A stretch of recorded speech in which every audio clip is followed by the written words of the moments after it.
Hello, I'm Dr. Greg Winteregg, CEO of the Private Dentist Alliance. I want to talk to all of you students out there today who are wondering what your future is going to be like as a career in dentistry. As an assistant, as a hygienist, as a dentist, where is this profession going with the rapid increase of the DSO movement? I'm here to tell you that PDA is going to help you, and I want you to become a member today. It is free. Now, why should you become a member? You're going to get weekly video updates from me, and you're going to get regular updates of our newsletters from the Alliance on exactly what is happening and how we are going to help preserve and protect the private practice of dentistry. Now, to me, the most important advantage is you are going to get access to our job board. What is that? Our private practicing members all have access to our PDA job board, which means if they have an opening in their private practice of assistant, hygienist, doctor, front office staff, they're going to be able to post it. And you're going to be able to check up regularly. And as our membership grows, we're going to be covering larger and larger territories across the United States. If you are looking for a job in any position in the office of a private practice, you need to become a student member today. It is free. Go to www.privatedental.org and become a student member today. You're going to love your benefits. Do it now.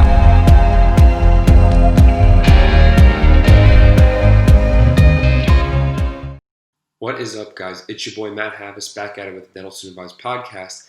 Today we have on the veneer goddess, Dr. Jocelynn Vida, based in California. She's on to finish her conversation with us about how she became the veneer goddess.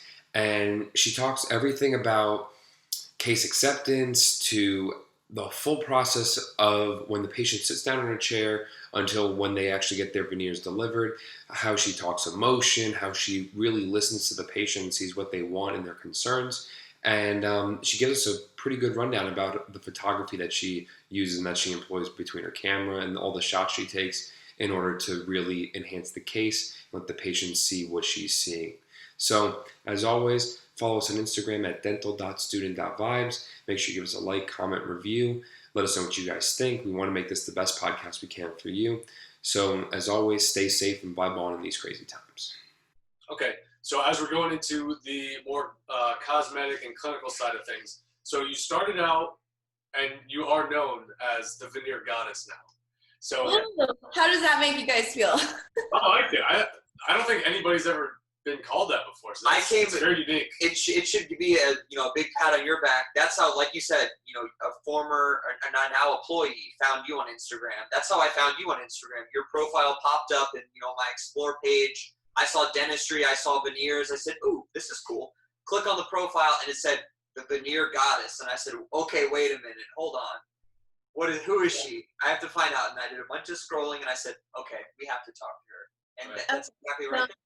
The way that came about, and my ego was like a little, like I didn't know how to feel about it. I was like, should I say this? Because obviously I wrote that. But a couple of patients started calling me that. And so when the patients started calling me that, I was like, you're not the first one. And I thought that was interesting. The word goddess, it's becoming more mainstream. But since I am like super spiritual, it's not necessarily like how would I say it? It's not through my ego that there's that name. It's just like healing is what I think of when I think of goddess. And then veneer. So I was named that. So I just took it and I was like, you know what, I'm gonna accept it and see what happens. And it's going well. That's great. So do you kind of dabble in anything else in cosmetics? Do you do like I do everything, guys. I do oral surgery, like I do everything, root canals on my own. But the goal, like I said, is to do more and more cosmetics because that's where I see like the most satisfaction and just like purpose. Um, and I really believe that like you can really transform lives that way. And so I love having emergency patients come in and I get them out of pain and I got rid of their abscess or whatever. But the goal in the future is to do more cosmetics. But for now, I really do it all. And I like it all. And with the cosmetics, did you also do any, like additions, like injectables or any fillers or anything like that? Do you offer that at your practice as well? No. So I think it was up until like recently because I just started seeing some other Southern California dentists start getting their certificates for injectables and Botox, but we weren't allowed in California as dentists to do fillers and Botox. So I'm going to actually look into that because I think we're allowed to do Botox for like TMJ now. Right.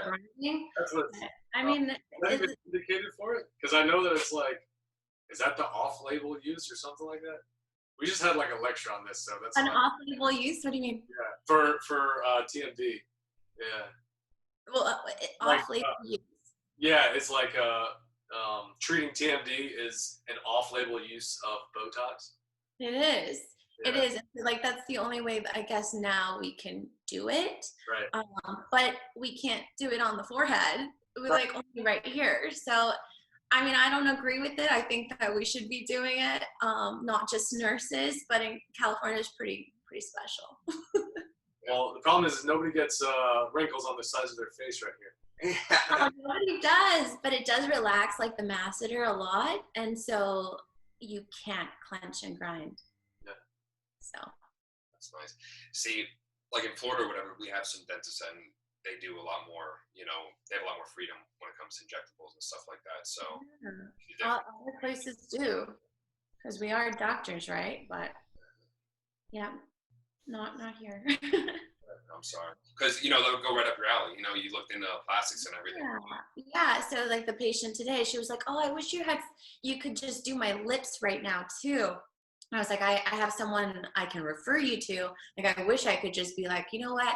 Done with the veneers. Come here. Let me just add a little bit right here and little Cupid's bow.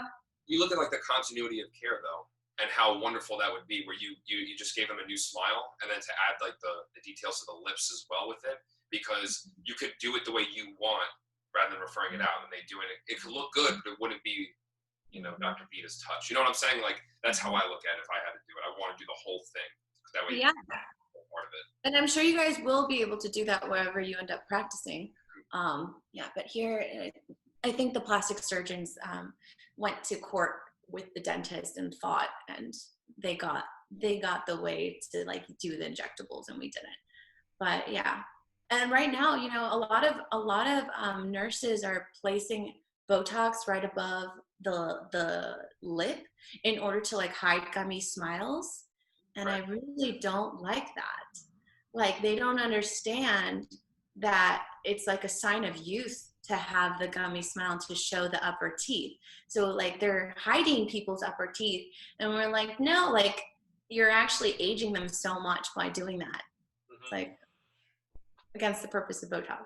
In COVID time, just give them a mask if they want to hide it. Yeah, so, that's what we tell everybody. Oh, you're gonna have a missing tooth? No, don't worry, you're wearing a mask. So don't worry about it. Right.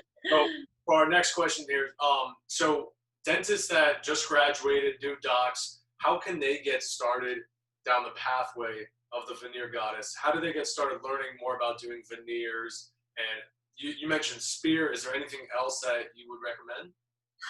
Yeah, there's so many different courses, but I think you really should shadow other people, because you can do courses, but it really comes down to the experience. So if you can get to someone's office and mentor or just watch a case, I think that's the best way to learn instead of taking so many courses.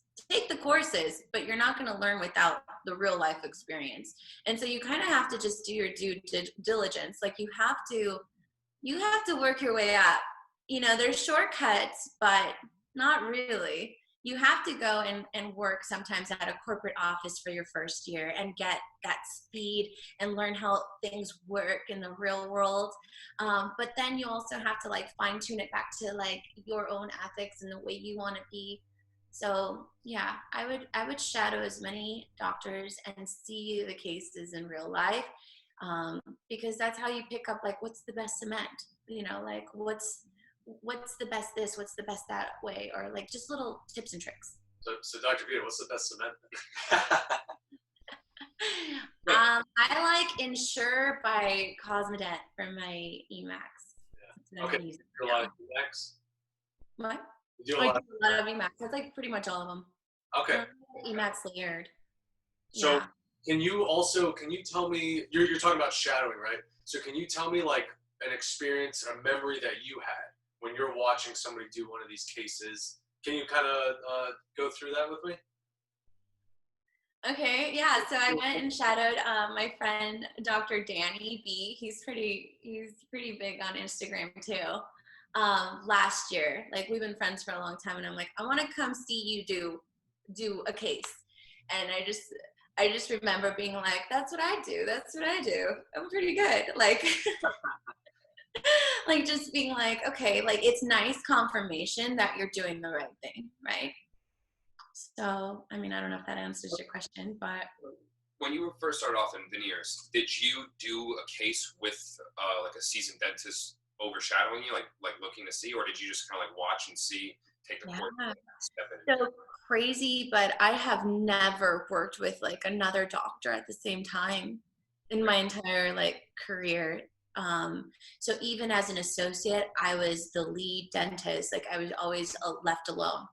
So I've never worked side by side. So I guess that's kind of why I like to do the shadow, because that's like the only time I get to be with another doctor, you know, with the patient. Gotcha. No, I've just done it all by myself. You know, go on YouTube for your first one. That's what we do. We get the patient sitting back in the chair, and we got the YouTube up behind them. Go high. Yeah, go to the bathroom and like.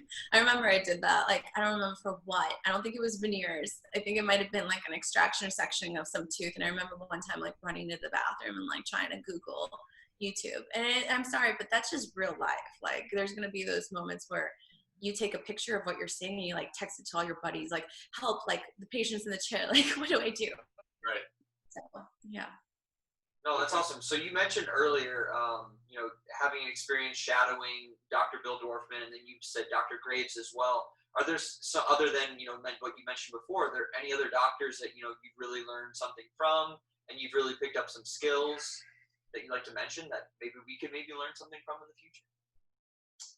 So I went to Scottsdale last year also, was it this year? I think it was this January. I went to Scottsdale from people that I met at the DIA. I don't know if you guys have heard of that. DIA? Such a fun party. So it's called the Dental Influencers Alliance. And literally they started it 2 years ago, like as a joke, like these 5 doctors and like, well, really from all around. And last year we had a 4-day like get together with like, I think it was like 300 dentists that are all Instagram dentists pretty much in Scottsdale. So I made a ton of friends. Like you do lectures all day and then you have like dinners and parties at night and stuff like that. So it's like a really cool conference. Is you looking it up? But I made 3 friends, Dr. Brian Harris, Dr. Patrick Callalang, and then Dr. Michael Greeting, and they're all private practice owners in Scottsdale.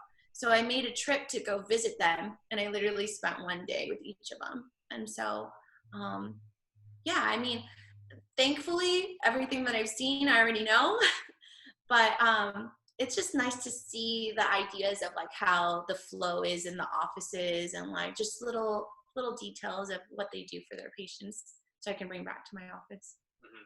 So can you walk us through, a patient walks in the front door, yeah, and they say, I'd like to get veneers. Can you walk us through like your full patient experience?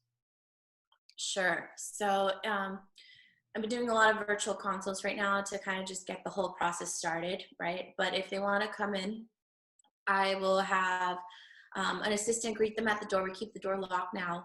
And so temperature's taken, hands are sanitized, COVID questions are asked, and they put on little booties, like the little plastic booties. I just try to keep the floor as clean as possible with at least just our germs. So they come in with their masks and we take them straight to the chair. And I'm always hanging out in the front. Like I have my own office, but I have to be around everyone looking out the window. So we get up and we greet them, whatever. We talk a little bit. And then once they're seated, if it's just a veneer consult, we don't even do x-rays unless there's a problem or some pain or something like that, or like something's broken. But like, let's say it's just purely cosmetic. They're seated. We have TV for entertainment, but that's usually played like during x-rays or procedures. I'll come in and I will just start talking to them. So I give them a mirror, you know, like, hey, like what's going on? You know, what brings you in here today? Like where did you find me? You know, what don't you like, basically, is like the key word. Because I feel like a lot of dentists can be seeing the same patients that are not happy with their smile, but they like never ask them like if they are happy with their smiles. And so these same patients can be like going to you for 10 years, and then they see me, and then they come over to me just to get veneers, and then they go back to you for your cleanings. And then you're like, wait, why did you go get veneers? You never told me. So I just have a really straightforward conversation. Like, here's a mirror. Tell me what bothers you. What don't you like? How does it make you feel? So I get into like the emotions. And I think that's something that I don't mean to do, but it's like a subconscious way of selling.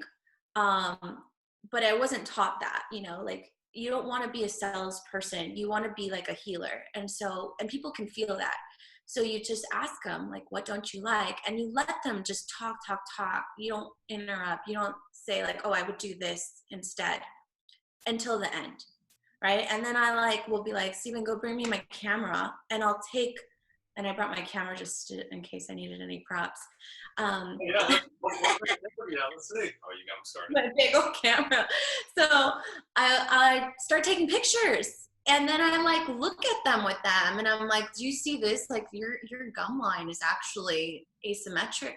So what I would actually do is I would bring up the gum line and they're like, wait, oh, I never noticed that, but you're right. Like that, maybe that is something that bothers me. So they're like, how much extra would that be to do the gum lift? And I'm like, oh no, I'm just going to do whatever I need to do in order to get it right. So I like end up throwing in so much into my cases and just discount all those things because I need to do that to get it done well.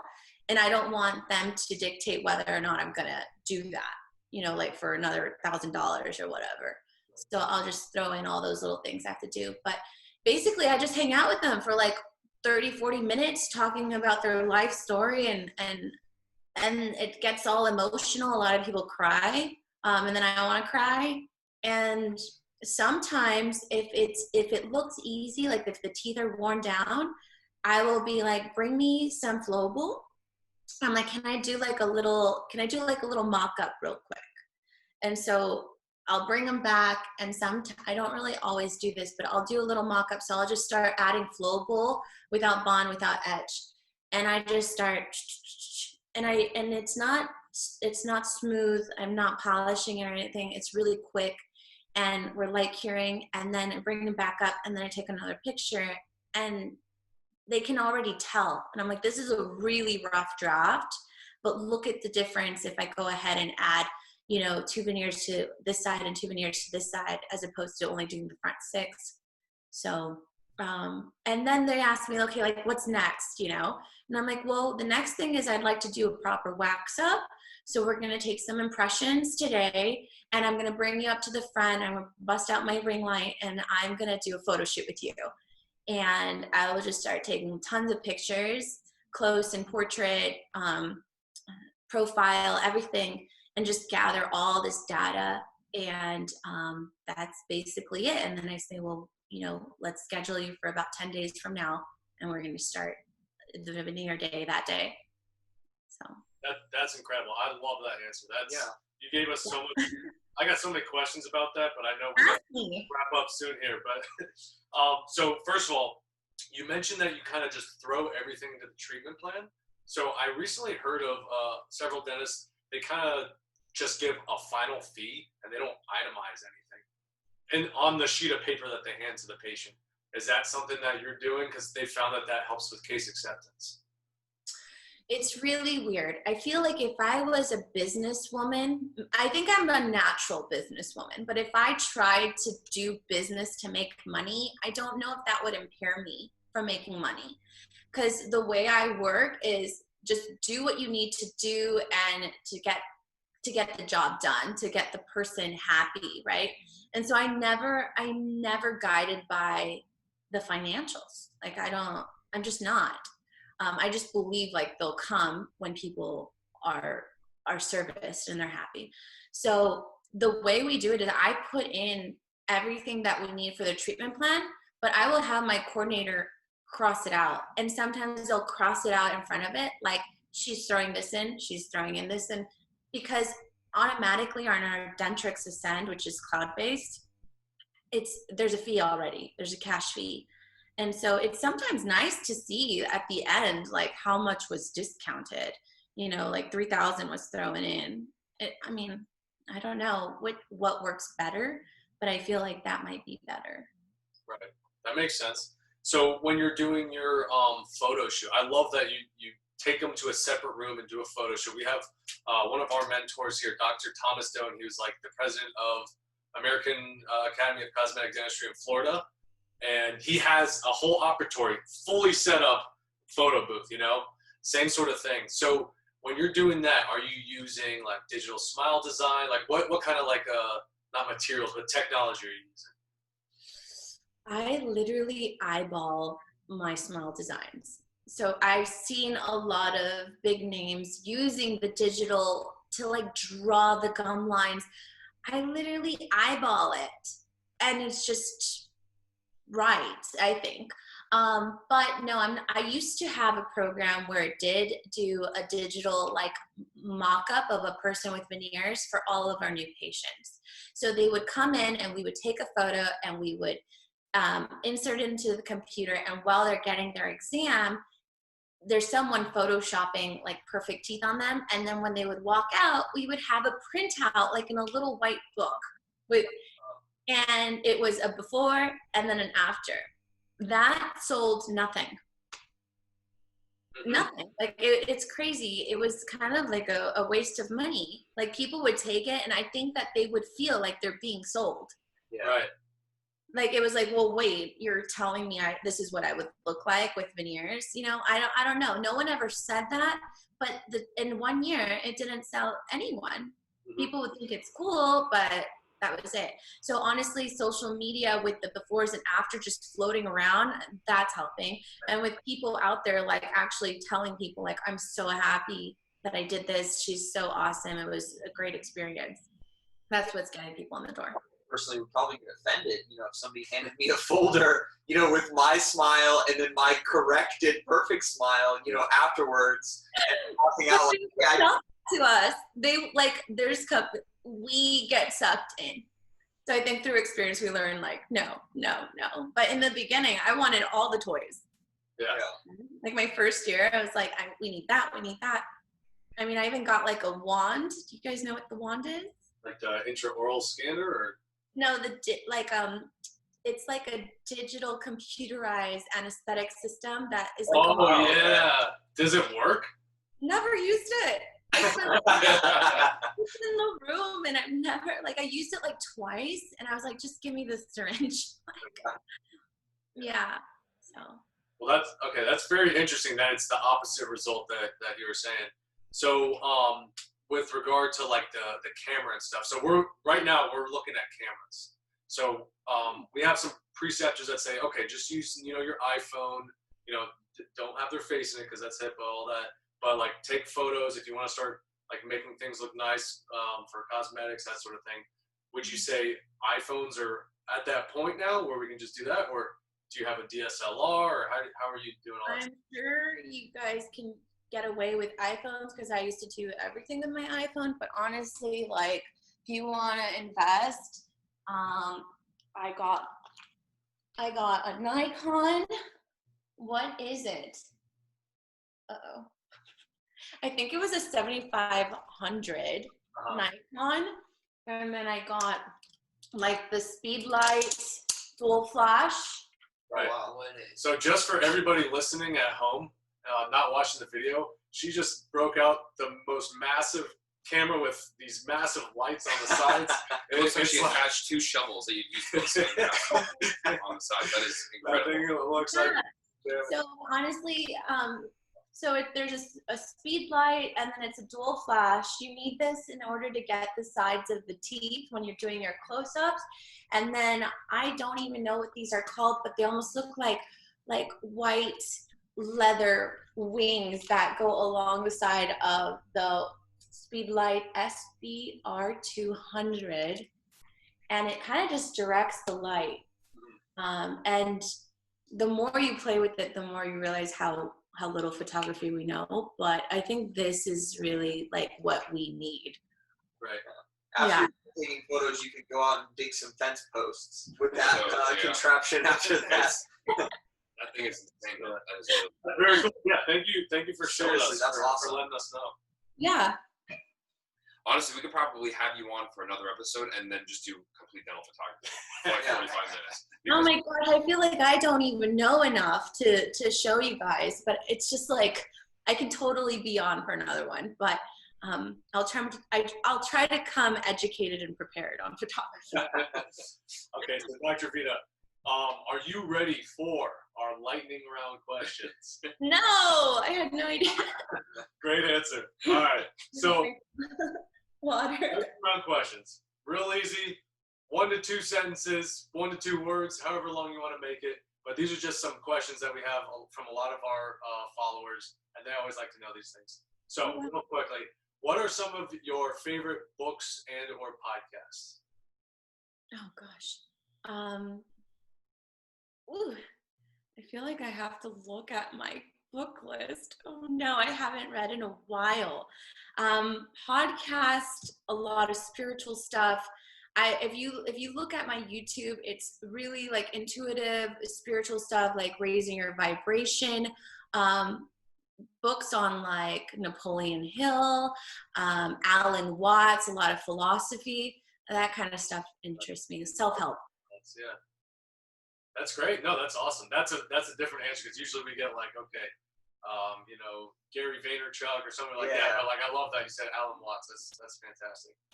What are your favorite dental materials you're using right now? Dental materials.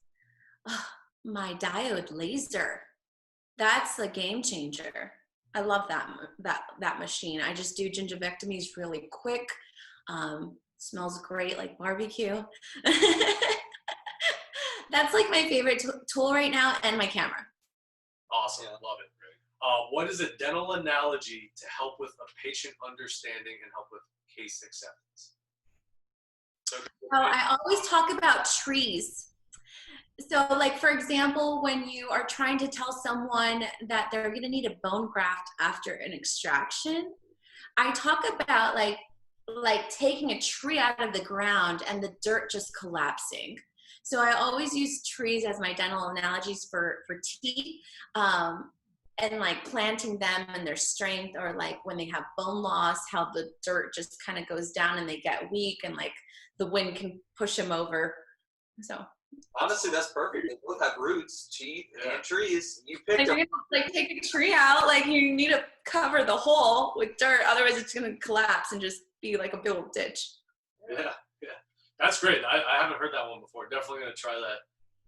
So also, how are you handling the COVID-19 situation, and how are you keeping your practice afloat? What's one thing that's kind of set you apart? We have like little filters, like air purifiers that I feel like help a lot. The booties, and I that's more than one. That's great. Perfect. Love it. And now finally, what are your plans for the future? What is your vision? Yeah, big dreams.